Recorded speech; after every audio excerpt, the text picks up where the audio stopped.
11월 7일 목요일 새벽에 오신 모든 분들, 또 영상으로 함께 예배 드리시는 모든 분들 너무나도 환영하고 또 축복드립니다.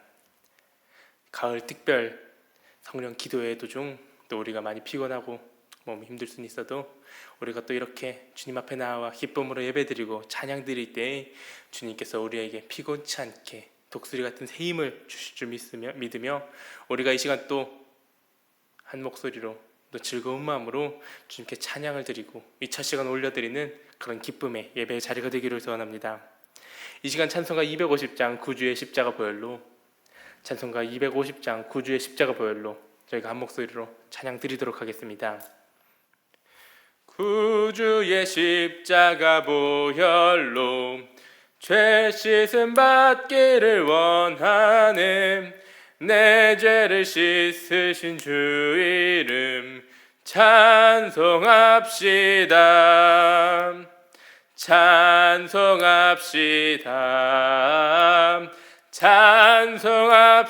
찬송합시다. 내 죄를 씻으신 주 이름 찬송합시다. 죄악을 속하여 주신 주 내 속에 들어와 계시네. 십자가 앞에서 주 이름 찬송합시다. 찬송합시다. 찬송합시다. 내 죄를 씻으신 주 이름 찬송합시다. 주 앞에 흐르는 생명수 날 씻어 정하게 하시네. 내 기쁨 정성을 다하여 찬송합시다. 찬송합시다. 찬송합시다. 내 죄를 씻으신 주 이름 찬송합시다. 내 주께 회개한 영혼은 생명수 가운데 젖었네. 흠없고 순전한 주 이름 찬송합시다. 찬송합시다. 찬송합시다. 내 죄를 씻으신 주 이름 찬송합시다. 아멘. 찬송가 435장 나의 영원하신 기업. 찬송가 435장 나의 영원하신 기업. 또 함께 찬송 드리도록 하겠습니다. 나의 영원하신 기업 생명보다 귀하다. 나의 갈 길 다가도록 나와 동행하소서. 주께로 가까이 주께로 가오니 나의 갈 길 다가도록 나와 동행하소서. 세상 부귀한 일함과 모든 명예 버리고 험한 길을 가는 동안 나와 동행하소서. 주께로 가까이 주께로 가오니 나의 갈 길 다가도록 나와 동행하소서. 어두운 골짝 지나가며 험한 바다 건너서 천국 문에 이르도록 나와 동행하소서. 주께로 가까이 주께로 가오니 나의 갈 길 다가도록 나와 동행하소서. 아멘.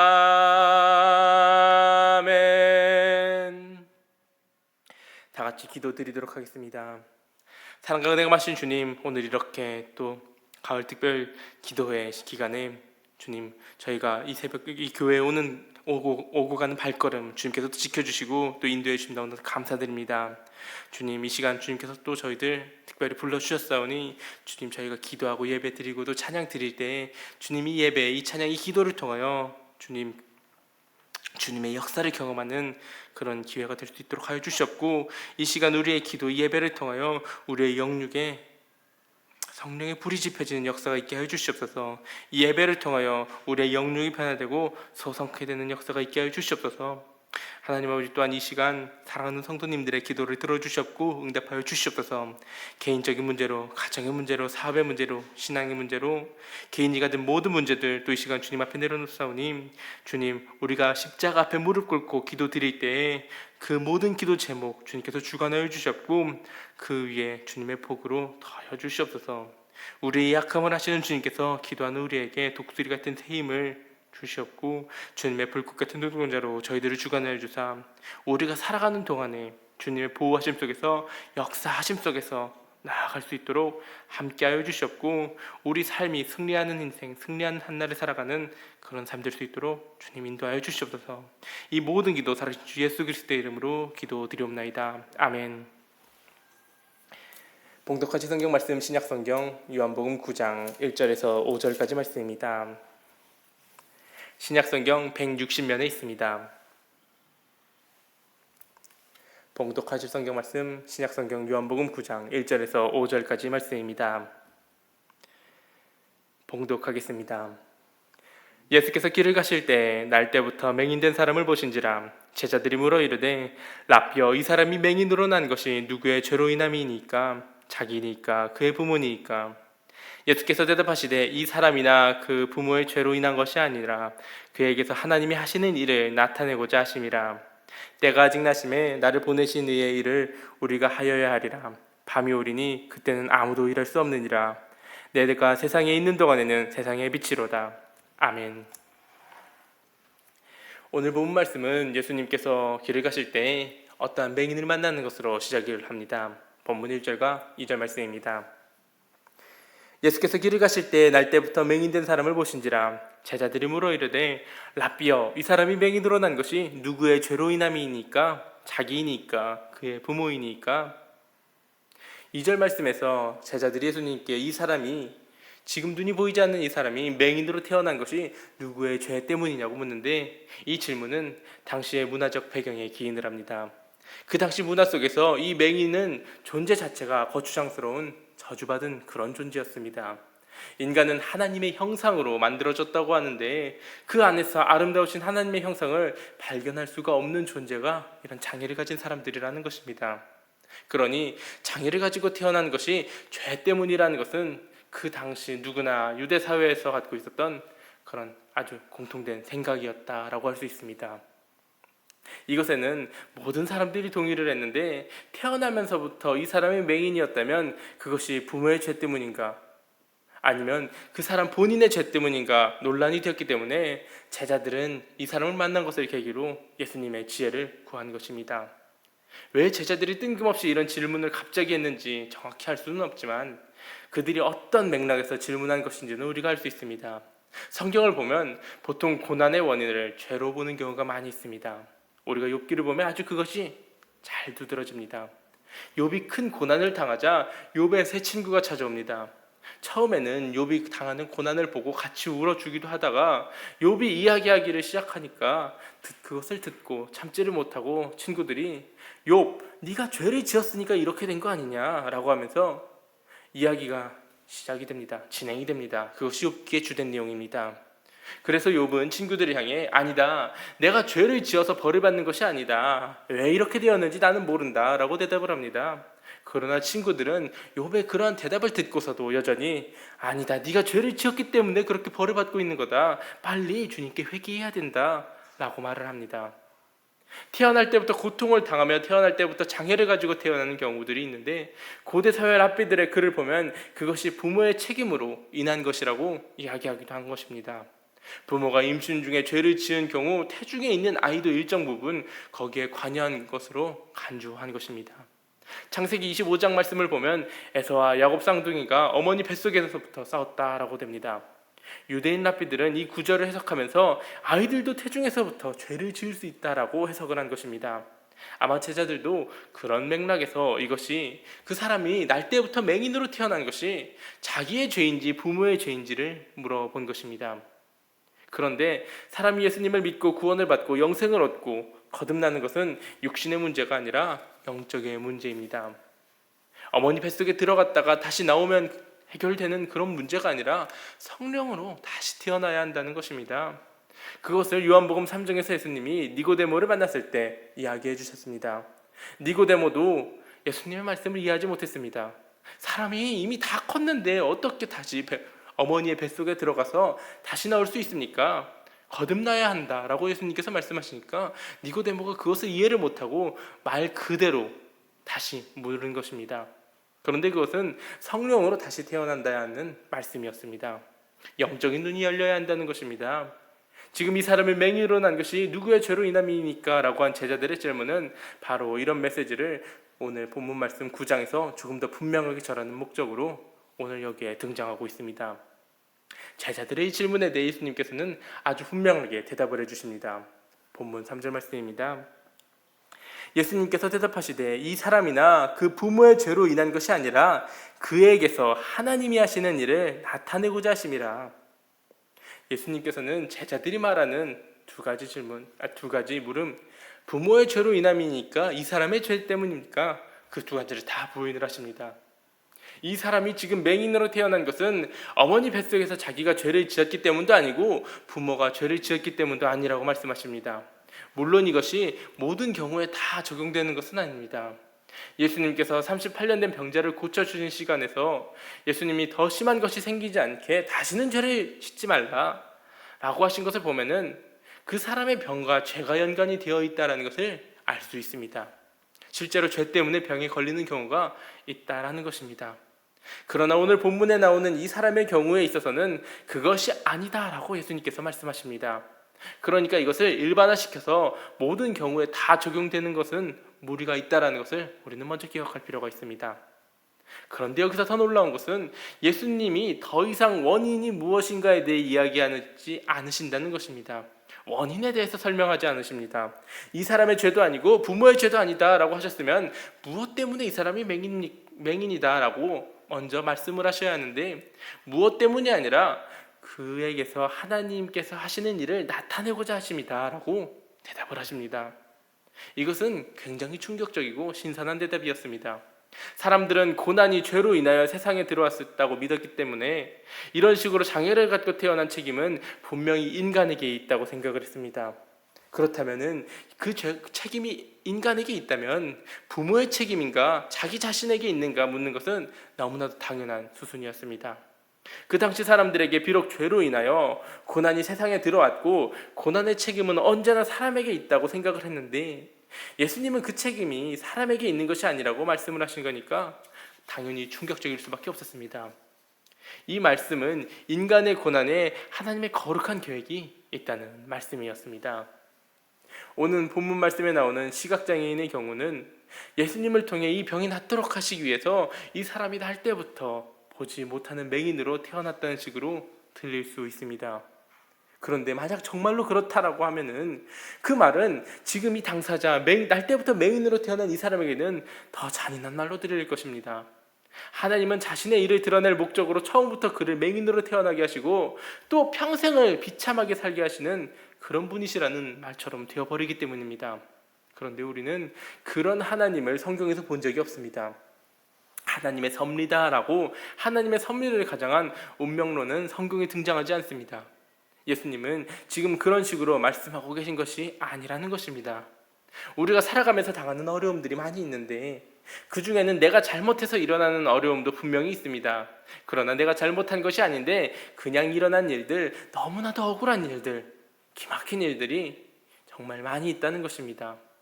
그러나 성경이 말해주는 것은 하나님께서 뭔가 거룩한 뜻을 이루시기 위해서 나를 억울하게 하시고 눈물을 흘리게 하시는 것이 아니라 하나님께서는 그런 우리들과 함께 눈물을 흘려주고 계신다는 것입니다. 그것이 성경에서 말씀하고 있는 하나님이십니다. 물론 이렇게 생각해 볼 수도 있을 것입니다. 전지전능한 하나님이신데 미리 비참한 일이 생겨나지 않도록, 일어나지 않도록 막으실 수 있지 않으셨는가?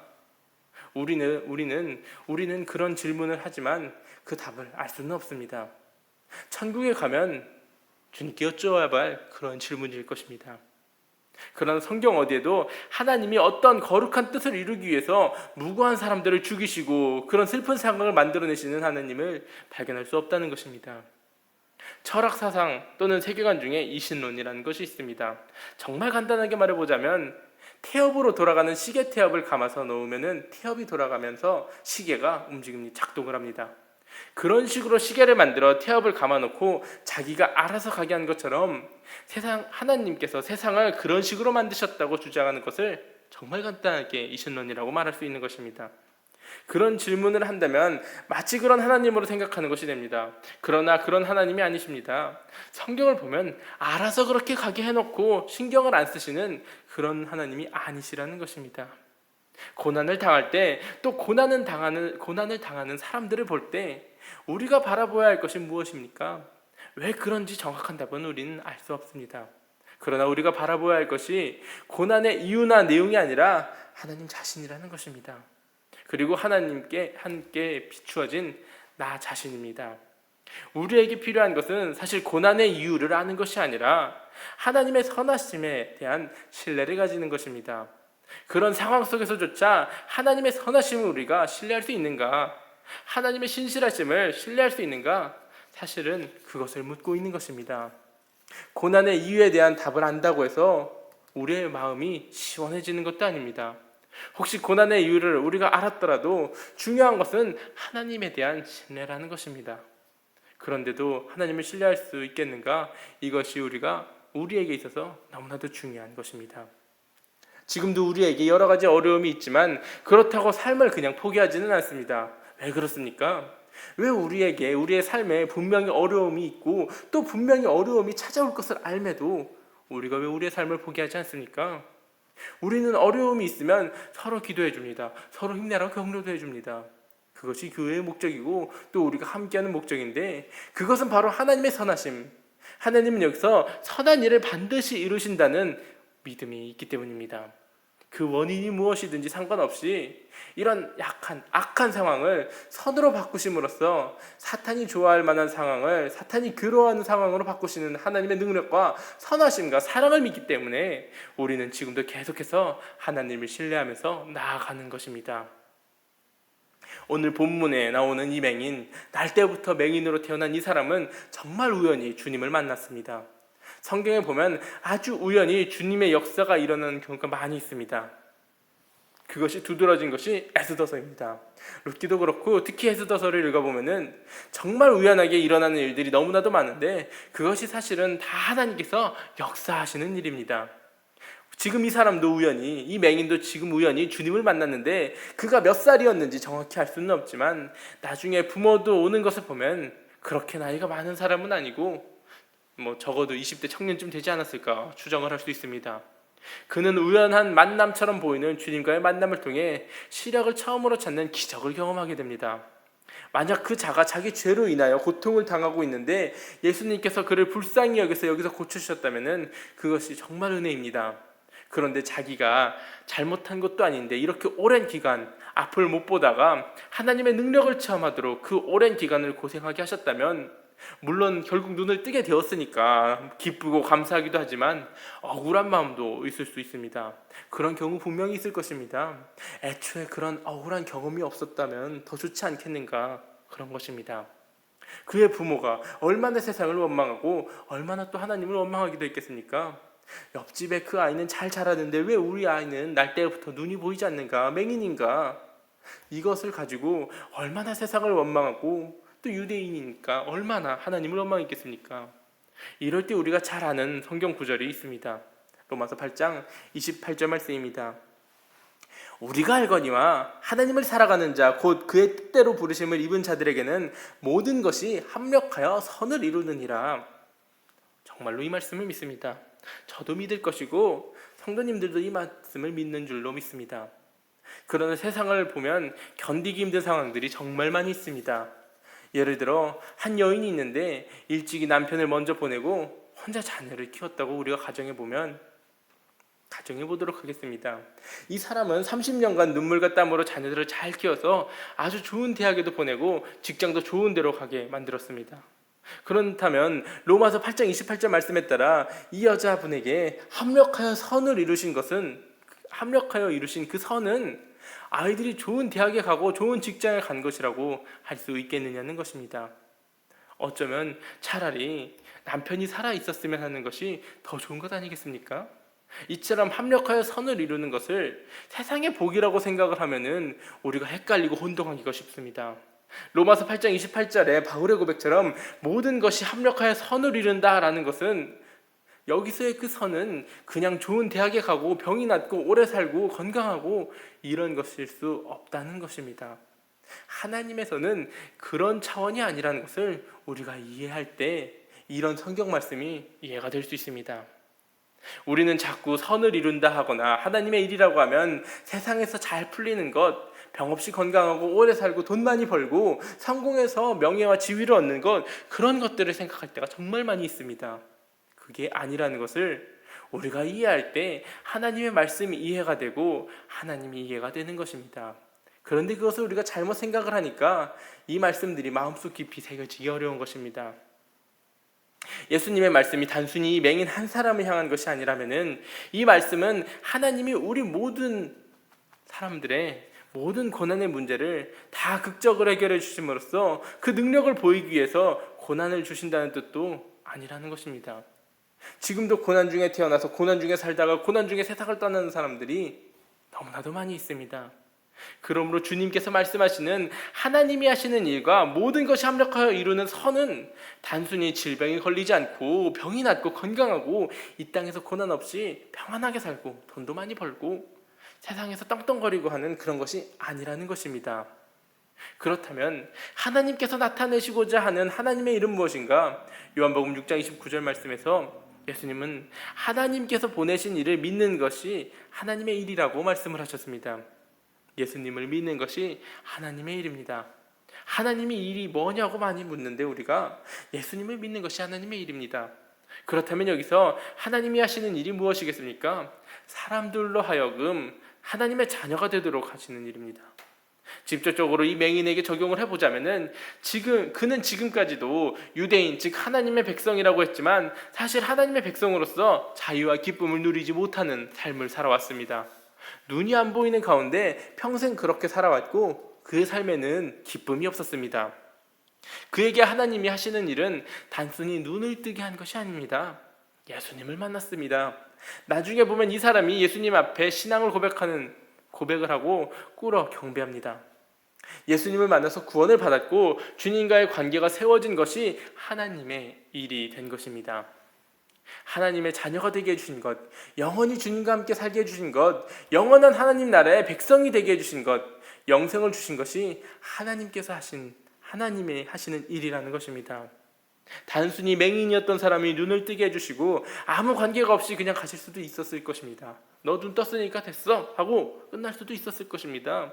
그가 평생 눈을 못 뜨고 못 본 채 살아간다 할지라도 예수님께서 행하신 이 하나님이 하시는 일은 단순히 육신의 눈을 뜨게 해주신 것이 아니라 영적인 눈을 뜨게 해주신 일이라는 것입니다. 뒤에 바리새인들이 이야기를 하시며 그것을 또 정확하게 예수님께서 설명해 줍니다. 생명을 얻는 것, 영적인 눈을 뜨는 것은 하나님이 하시는 일이라는 것입니다. 고통과 불편의 문제를 해결하는 것만이 하나님이 하시는 일, 합력하여 선을 이루시는 것이라고 생각한다면 그것은 분명히 착각을 하고 있는 것입니다. 만약 여기서 예수님께서 말씀하신 하나님이 하시는 일이 그저 병자들을 고쳐주시고 잘 살게 해주시고 세상의 복을 누리게 해주시고 건강하게 해주시고 부자가 되게 해주시고 뭐 그런 것이었다라면은 예수님은 모든 병자들을 다 고쳐주셨을 것입니다. 제자들에게도 병 고치는 은사를 다 주셔가지고 손만 대도 병이 고쳐지도록 하셨을 것이고 부자 되는 능력을 주셔서 부자가 되게 하셨을 것입니다. 그런데 그런 것이 아니었다라는 것입니다. 병을 고쳐주시는 것은 하나님이 하시는 일들 중 여러 방법 중 하나일 뿐이지 그 자체가 하나님의 일도 아니고 하나님의 일의 목적도 아니었다는 것입니다. 그렇다고 해서 하나님이 왜 우리가 이 땅에 사는 동안 고난을 주시는지 우리가 알지 못할 때가 대부분입니다. 우리가 겪는 일을 통해서 하나님이 구체적으로 하시고자 하는 일이 무엇인지도 대충 짐작은 하지만 정확히 알지 못할 때가 더 많습니다. 그러나 결국 우리의 영적인 눈을 뜨게 하시고 우리의 영생을 주시는 하나님의 그 목적을 믿기 때문에, 선하신 하나님을 믿기 때문에 우리는 계속 주님을 신뢰하며 나아갈 수 있는 것입니다.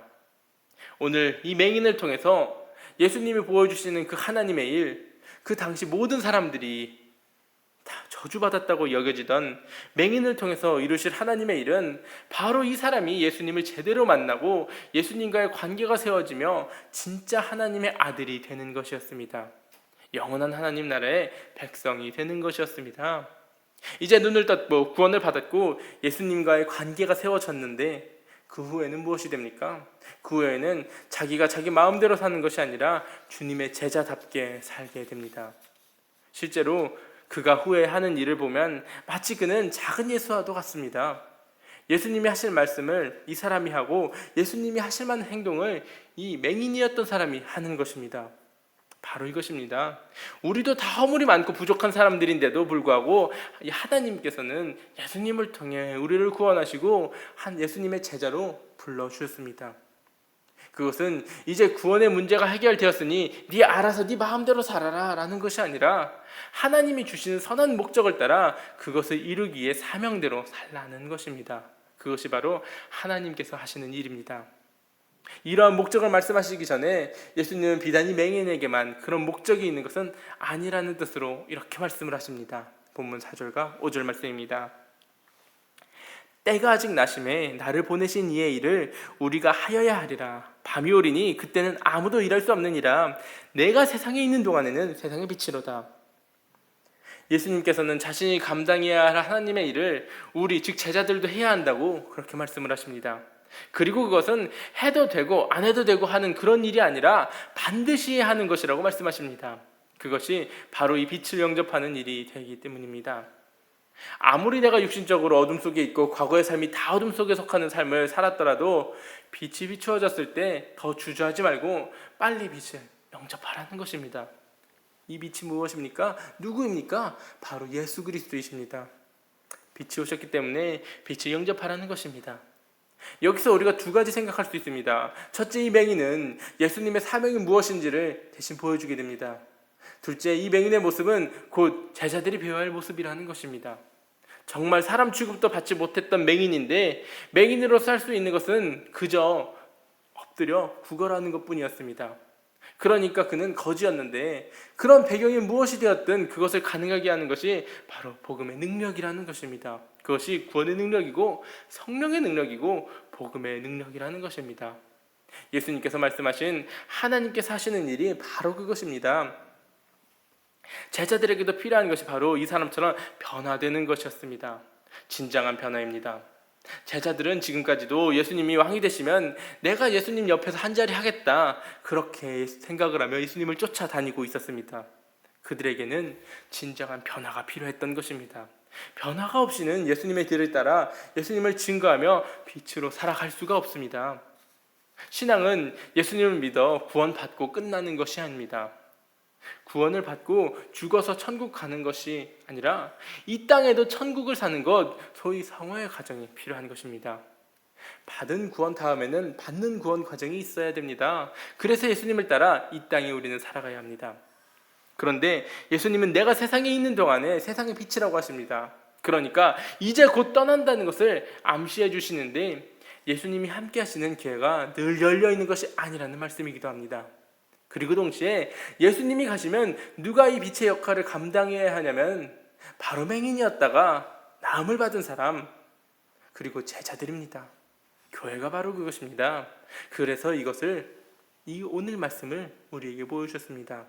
예수님은 이미 8장 12절에서 자신이 빛이라고 말씀을 하셨습니다. 예수님이 세상에 계시는 동안에 그분이 세상의 빛이시라면은 예수님이 떠나시고 세상에 안 계시는 지금은 그 빛의 역할을 하는 것이 바로 우리들이라는 것입니다.